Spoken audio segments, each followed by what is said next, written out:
honored that now I get to fight for the state of New Jersey. I will do a good job, sir. I will clean it up. And we're going to make New Jersey great again. Thank you so much. Thank you.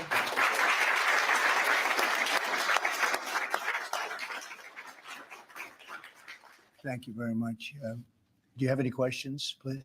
Mr. President, Canada's Prime Minister says that they will be implementing retaliatory tariffs. You said if that were to happen, that you would be responding with large-scale tariffs. Will you be following through with that promise? Well, absolutely. But we had a very good conversation. Mark called me today at 10 o'clock. We put out a statement. We had a very, very good talk. He's going through an election now, and we'll see what happens. But we have Liberation Day, as you know, on April 2nd, because, and I'm not referring to Canada, but many countries have taken advantage of us, the likes of which nobody even thought was possible for many, many decades, for decades. And, you know, that has to stop. We're going to end up with a very good relationship with Canada and a lot of the other countries. Some we probably won't. It won't be so pleasant. But I think most countries are agreeing with me. They actually, many of them have actually apologized. They said, look, we have taken advantage. And I don't blame them as much as I blame the people that stood, in this case, I can say the men, because so far they've been all men, haven't they? But the men that sat right there and behind the Resolute desk, mostly the Resolute desk, you know. I don't know if you know, you have a choice of 7 desks. The Resolute is the one I like, but some chose other ones. But they sat right behind a desk right in this location, and they let our country be hurt very badly. But I didn't do that. So, but we had a very good talk, the Prime Minister and myself, and I think things are going to work out very well between Canada and the United States. Yeah, please go ahead. Mr. President, how is the talks with India on tariff going on? And what is the expectation from India? How much do you want them? Well, as you know, Prime Minister Modi was here just recently, and we've always been very good friends. India is one of the highest tariffing nations in the world. You know that. I know. Thank you for shaking your head, but it's brutal. It's brutal. They're very smart, and he's a very smart man and a great friend of mine, actually. And we had very good talks. I think it's going to work out very well between India and our country. Very, very well. And I want to say you have a great Prime Minister. Mr. President, there's been a very serious earthquake in Burma, Myanmar today, with up to several hundred killed. Yeah. The military regime there has asked for help from anybody. Yeah, we're going to be helping. We've already alerted the people. Yeah, it's terrible what's happened. It's helping. We've already spoken with the country. Okay, please. Mr. President, yesterday you asked Representative Stefanik to stay in her seat. Can you explain your reason for that? And did it have anything to do with the tight polling in the Florida district that former Representative Waltz held? Well, I think we're doing, yeah, I think we had, as you know, we have a few elections going on. And she is phenomenal, number one. She is a friend of mine, and she was going to go to the United Nations. And I said, look, there's a lot of room for doing that or something else. But she's very popular in her district, and I didn't want to take a chance. I don't even know who else is running. I assume somebody else would have been running, but if she runs, she can't be, you never want to say can't be beaten, but I think can't be beaten. She's very, very well-liked and very smart. And I said, Lise, would you do me a favor? We cannot take a chance. We have a slim margin. We don't want to take any chances. We don't want to experiment. And she polls like I do. I won her district, as you know, by a lot of points. And she also does very well there. When it comes to Florida, you have 2 races, and they seem to be good. It's a Trump plus 32 area. The one thing is they're spending like $12 million, and our candidate doesn't have that kind of money, spending much less than that, like maybe 1/12, about $1 million, a little bit more than $1 million. So the airwaves are blanketed.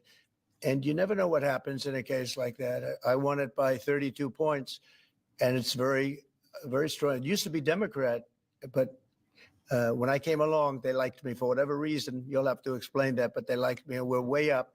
But you don't know what happened.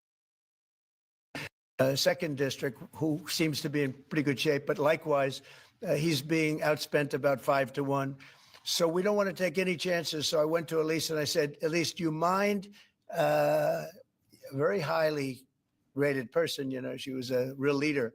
and she will be again. I spoke with Mike Johnson. They're going to put her in a high leadership position. But will you mind staying in Congress? Because we don't want to take any chances. And it's as simple as that. It's basic politics. It's politics 101. She's very popular. She's going to win. And somebody else will probably win too, because we did very well there. I did very well there. But the word probably is no good. So I really appreciate her doing it. She's doing me a big favor when she does it, because she was all set to go to the United Nations, and she would have dealt with Putin and Zelensky and everybody else, and she would have been very effective. But we really don't want to take any chances, because it is tight. Mr. President, Go ahead, please. Thank you, sir. You and your team apprehended a top 3 leader in the violent gang MS-13 yesterday, just 30 minutes outside of Washington, D.C. What has made you and your team so effective in finding, locating, apprehending, and deporting these violent, illegal migrants? I love this guy. I wish more people would ask questions like that. But thank you. That's very nice. I appreciate it. And they happen. All you're doing is being fair with you when you ask a question in that way. Pam Bondi and Kash Patel and all of the rest of law enforcement. And I think we have to include ICE and Border Patrol, Paul of Border Patrol, the whole group from Border Patrol. They're so incredible. And it's, dangerous stuff, hard stuff. And it's really an unforced error, because these people were allowed into this country. They shouldn't have been in this country. They would have never been in this country. We're getting rid of some of the worst criminals in the world. They came out of jails and mental institutions from all over the world. But Pam and the whole group, and Kash, who's here, and it's so good to have him. I see him all over. He's working 24 hours a day, but the job they've done is incredible. And they caught one of the worst criminals in the world, I guess, in terms of evilness. You don't get any worse than the MS-13 guys and the Tren de Aragua guys. You can flip a coin. It's a rough group. And, the big thing is they have to be able to do their job. I was watching it on television like you, and I saw the home that he lived in a good area, but boy, they had a lot of weaponry in there, right? Highly sophisticated, really brutal stuff. So I appreciate the question, and I just want to thank Kash and Pam and the whole group for doing a fantastic, and the local law enforcement who's been so terrific, even first responders. So I want to thank everybody, and thank you very much. Mr. President, I want to say, first of all, happy Women's Month. You Thank do you. so much for women by, first of all, keeping men out of women's sports, and you platform so many. That was an easy one. That was crazy. You platform so many great women, like your chief of staff, Susie Wiles. You Right. also have Caroline Levitt doing a great job as press secretary. Now Alina will be joining as well. Since Democrats seem to struggle answering this question, I wanted to ask you, what is a woman, and why is it important that we understand the difference between men and women? Well, it's sort of easy to answer for me, because a woman is somebody that can have a baby under certain circumstances. She has a quality. A woman is a person who's much smarter than a man, I've always found. A woman is a person that doesn't give a man even a chance of success. And a woman's a person that in many cases has been treated very badly, because I think that what happens with this crazy issue of men being able to play in women's sports is just ridiculous and very unfair to women and very demeaning to women. And that's got to be about a 94%. I read today it was a 94% issue. And I watched the other day, Congressman, a Democrat congressman, fighting for the fact that men should be allowed to compete essentially in women's sports. And I say, I hope they keep that going, because they'll never win another election. That's a big deal. But women are basically incredible people, do so much for our country. And we love our women, and we're going to take care of our women. Yeah. What was your reason for pardoning Trevor Milton? Highly recommended by many people, that was taken advantage of. He did a business deal like in Utah, as I have it. And I think he was exonerated, and then they brought him into New York, where he had a rough road. I mean, he was exonerated. It was a big celebration. Again, I don't know him, but they say it was very unfair. And they say the thing that he did wrong was he was one of the first people that supported a gentleman named Donald Trump for president. He supported Trump. He liked Trump. I didn't know him, but he liked him. It was in Utah, and they went after him. They went after his family. They went after his businesses. And he was, I believe, exonerated. And then they went after him again, and they brought him this time into Manhattan. And he had nothing to do with Manhattan. And they got him. And I said, that's unfair. There are many people like that. They support Trump, and they went after him. You don't realize this is a vicious group of people that were in this office before us. This is a vicious group. They're violent. What they were doing to people, and you could go story after hundreds and even thousands of stories. And they went after this man. And when I heard about it, I said, nope, not going to happen. They destroyed 5 years of his life. He fought for 5 years of his life, and he did nothing wrong. And he's a good person. And basically, I had these fantastic recommendations about him from people that you know very well, all top of the line people. They thought it was a horrible thing. There are many such cases, by the way, many such cases. Mr. President, should Americans buy cars now if they want to avoid Please go higher ahead. prices? Thank you, Mr. President. Have you spoken with Vladimir Putin about buying weapons from Iran and from North Korea? Not about specifically that. No, I haven't. Well, that seems to be an issue that you want to make important is. Well, I'm making all issues important. You got a lot of important issues. You also have the children issue that's important. You know, so a lot of children are living in Russia right now. That's a horrible situation that would have never taken place if and the country is being decimated. But, you know, they're losing 2,500 on average young men, mostly men, almost in all cases men, actually, but young men every single week, 2,500. And they're not from our country. They're from Ukraine and they're from Russia. But it's human lives. And if we can get it stopped, then I think we're making progress. But there's a lot of ill will between the parties.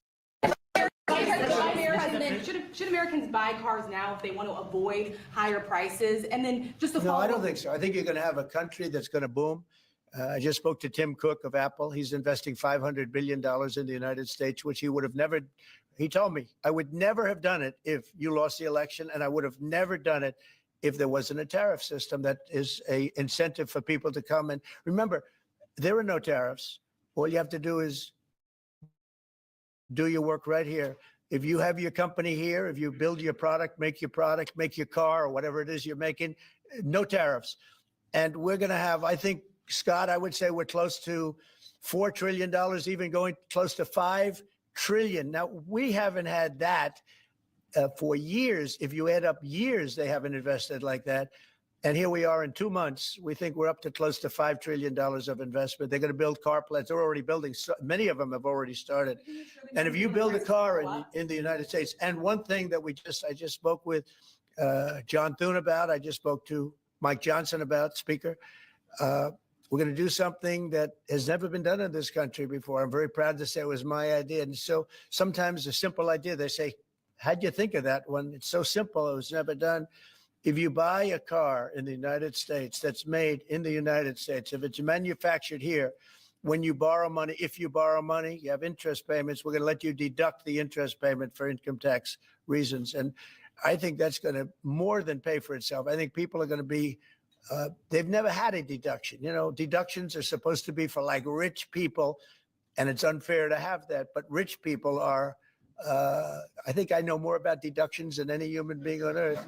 But, you know, the truth is that people that are middle income people that buy a car and actually have to borrow money, they're going to now get an interest deduction on their car if it's made in the United States. If it's made someplace else, that won't take place. But car companies, as you know, are already expanding and building new plants. They've already started. And I think you're going to see numbers. Howard, you're seeing it. And Scott, you're seeing it. You're going to see numbers, the likes of which you've never seen before. Yeah, please go. The vice president is in Greenland right now. Do you have plans to expand U.S. military presence in Greenland? Is that Getting along very well with Greenland. We get along very well with Denmark. We've always had a good relationship. Denmark does a lot of business in the United States. We don't do so much there, but they do a lot of business in the United States. And I think they want to see, I think everybody wants to see that work out. need Greenland, very importantly, for international security. We have to have Greenland. It's not a question of, do you think we can do without it? We can't. If you look at Greenland right now, if you look at the waterways, you have Chinese and Russian ships all over the place. And we're not going to be able to do that. We're not relying on Denmark or anybody else to take care of that situation.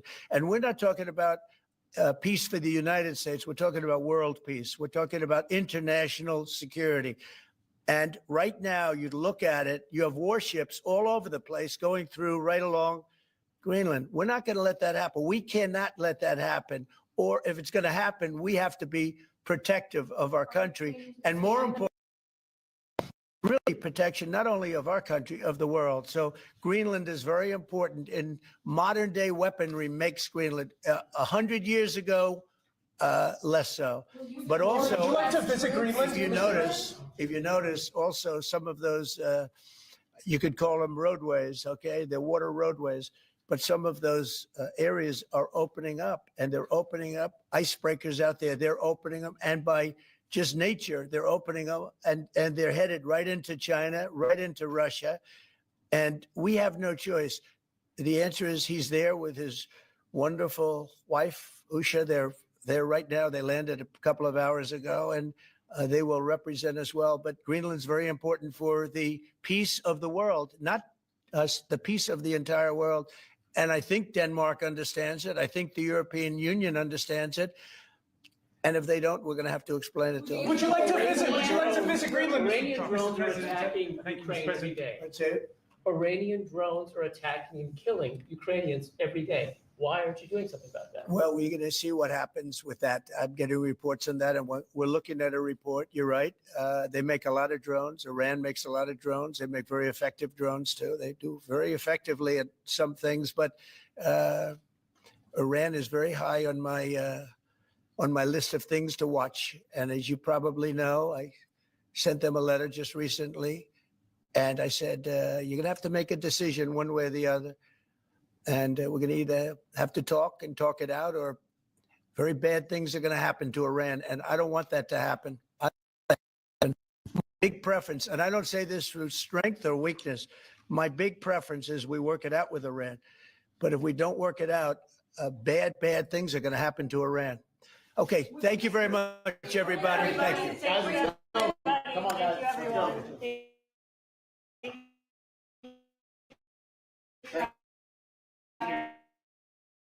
Guys. Thank you, everyone. Quickly, Thank you, everybody. Thank you.